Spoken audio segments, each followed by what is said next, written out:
Hi friends, welcome to நிமதஸ் kitchen. Friends, இன்றைக்கி வீடியோவில் இட்லி, தோசை, பூரி, சப்பாத்தி கூட சாப்பிட்றதுக்கு ஒரு சூப்பரான சைடிஷ் ரெசிபி எப்படி செய்கிறதுன்னு பார்க்க போகிறேங்க.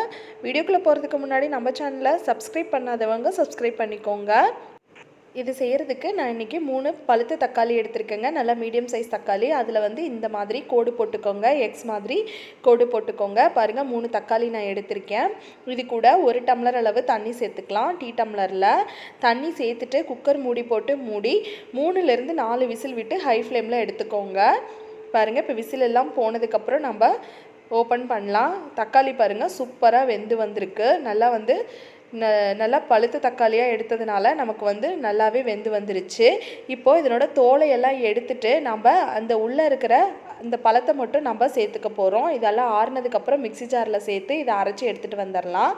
பாருங்கள், இதை அப்படியே அரைச்சி எடுத்துகிட்டு வந்தாச்சு. அடுத்ததாக குக்கரில் 2 டேபிள் ஸ்பூன் எண்ணெய் சேர்த்துட்டு 1 பிரியாணி இலை, 1 ஸ்டார் அன்னாசி, கல்பாசி, கூடவே 2 துண்டு பட்டை, 3 கிராம்பு, 1/2 டீஸ்பூன் சோம்பு சேர்த்துக்கோங்க. இதெல்லாம் நல்லா பொரிஞ்சு வந்ததுக்கப்புறம் 1 மீடியம் சைஸ் பெரிய வெங்காயத்தை சேர்த்துக்கோங்க.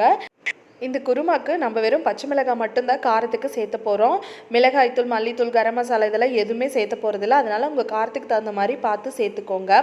கூடவே 1 கொத்து கருவேப்பிலை சேர்த்துட்டு இதை நல்லா வந்து வதக்கி விட்டுறலாம். இது நல்லா வதங்கிட்டு இருக்கும் போதே இது கூட வந்து ஒரு 3 பல் பூண்டை வந்து நல்லா தட்டிட்டு சேர்த்துக்கோங்க. குருமாவுக்கு ரொம்ப ஃப்ளேவராக சூப்பராக இருக்கும். பூண்டோட பச்சை வாசனை போகிற வரைக்கும் நல்லா வந்து வதக்கி விட்டுக்கலாம். இதை வந்து நல்லா வதங்கட்டும். அடுத்ததாக நம்ம வந்து இந்த அளவுக்கு தேங்காய் எடுத்துகிட்டு அதை மிக்ஸி ஜாரில் சின்ன சின்னதாக கட் பண்ணி சேர்த்துட்டு இது கூட வந்து ஒரு 6 முந்திரி பருப்பை வந்து நம்ம சேர்த்துக்கலாம். சேர்த்துட்டு இதை தண்ணி விட்டு நல்லா மைய அரைச்சி எடுத்துகிட்டு வந்துடலாம். நீங்கள் முந்திரிக்கு பதிலாக கசகசாவும் சேர்த்துக்கலாம். இப்போது நம்ம அரைச்ச தக்காளி விழுதை சேர்த்துட்டு தேவையான அளவு மிக்ஸி ஜாரை கழுவி கொஞ்சமாக தண்ணி சேர்த்துக்க போகிறோம். தண்ணி சேர்த்துட்டு நம்ம அரைச்ச தேங்காய் விழுதையும் இதில் நம்ம சேர்த்துக்கலாம். சேர்த்துட்டு இந்த குருமாக்கு தேவையான அளவு தண்ணி சேர்த்துக்கலாம். ஒரு 2 கப் அளவு தண்ணி சேர்த்துட்டு இப்போ கொஞ்சமாக மஞ்சத்தூள், தேவையான அளவு உப்பு சேர்த்து நல்லா வந்து கலந்து விட்டுக்கோங்க. கலந்து விட்டு பார்த்துட்டு உப்பு காரமெல்லாம் சரி பார்த்துக்கோங்க. சப்போஸ் உங்களுக்கு காரம் வந்து கம்மியாக இருந்துச்சுன்னா இன்னும் 2 பச்சை மிளகாயை கூட நீங்கள் கட் பண்ணி சேர்த்துக்கலாம்.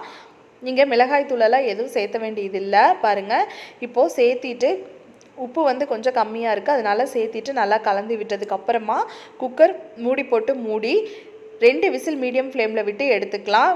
ப்ரெஷர் நல்லா ரிலீஸ் ஆனதுக்கப்புறம் இப்போ ஓப்பன் பண்ணி பார்க்கலாங்க.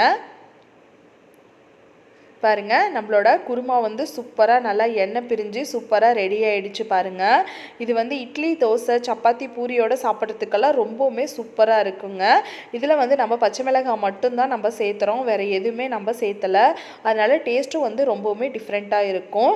இப்போ கடைசியாக கொஞ்சமாக மல்லி இலை தூவி நம்ம சர்வ் பண்ணிக்க வேண்டியதாங்க.